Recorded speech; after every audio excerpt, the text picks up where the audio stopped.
Hello everyone, as the title says, today I'm gonna show you how to bypass the Unity rigid body limitation when very fast moving object still goes through solid objects and they don't collide or trigger even though they should.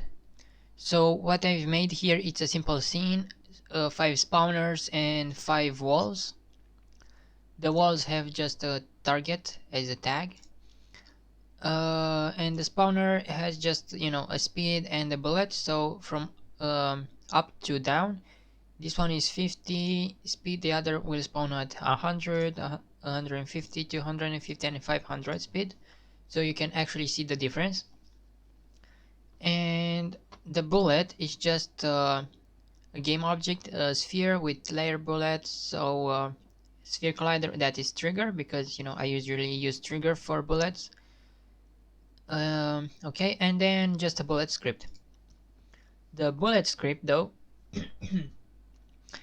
is just getting the rigid body in the start for my fix, and right now my fix is commented out, so you will first see exactly how the default Unity rigid body goes. And I actually made enter, on trigger enter, on trigger exit, and on trigger stay, so it should in theory kind of call any of these. If it doesn't trigger the enter, at least it should trigger exit or stay in theory. And the bullet rigid body has interpolate and continuous or continuous dynamic. Actually I'm using this because it's supposed to be like the best, even though it's performance eater.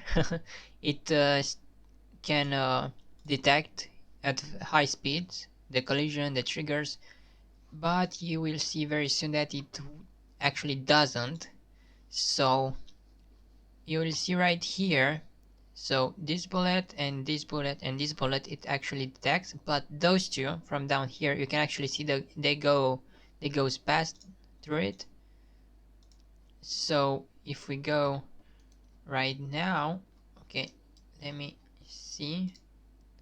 Okay, so there's this bullet, for example.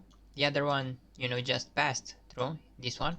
So let's watch this one. It goes, and doom, goes through. So that's a problem. A way to fix this is changing the fix time step, like something like this. So 0.02 is like 50 frames per second, so 0.01 is like 100 frames per second. So if I'm applying this, you can see that this one actually now collides, but the other one still goes through. So you can see it actually goes through. So you would say, yeah, maybe then I will increase even more the frames, the fixed frames, but I think that actually decrease a little the normal update and puts a lot more stress on the CPU. So this is not a very good optimization technique. So what I have made right here, it's a prediction technique that you don't need anymore. So you don't need anymore the interpolate, neither the continuous dynamic. You can use the discrete and no interpolation. This way you actually decrease a lot the CPU calculation for rigid body. And now for my solution to work, I will just comment out the these triggers, and I will decomment my prediction system.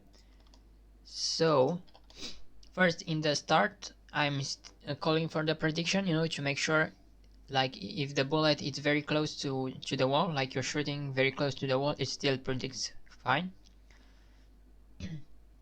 And here in fixed update, so each fixed update, I'm calling this coroutine called predict.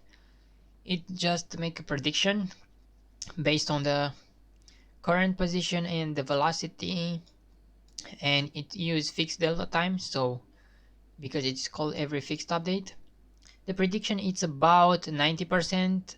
It depends on the speed. The slower it is, the prediction is more towards 100% accurate. But at very high speeds, those speeds where you might even not see one frame of the bullet, like you can't see the bullet in like the graphics of it, because it is that fast. The prediction it's around 85% or more accurate, so even at those insanely high speeds it's still pretty accurate. What I'm doing then, I'm making a raycast hit, I'm making a layer mask, so I'm making sure I'm not, you know, hitting myself, the bullet. Then I can draw like a line. This is optional, you know, between the current position and prediction. This is optional, so you don't actually need this. And here I'm just casting a line cast between my position and the prediction position. I'm getting out, you know, the raycast hit, and I'm, you know, filtering through the layer mask. And what's here, actually, it moves the bullet to the hit position, and then changes a little the collision mode, you know. So when I'm switching to kinematic, you will not get any warnings in the console. And then I'm just waiting like 1 frame, and then I'm calling this on trigger enter fixed. You can call this any way you want. You're just, you know, sending like the collider. So if the collider's target, you just destroy it. You can, if you want to destroy on anything it touches, then you don't need this collider, so you can just delete this and this here, and you know, the comparing, so you can simply destroy the game object, maybe even right here, no need for another void. Okay, so I think you understand this. I will put this code in a link in the below the video, and right now let's see how it works, right?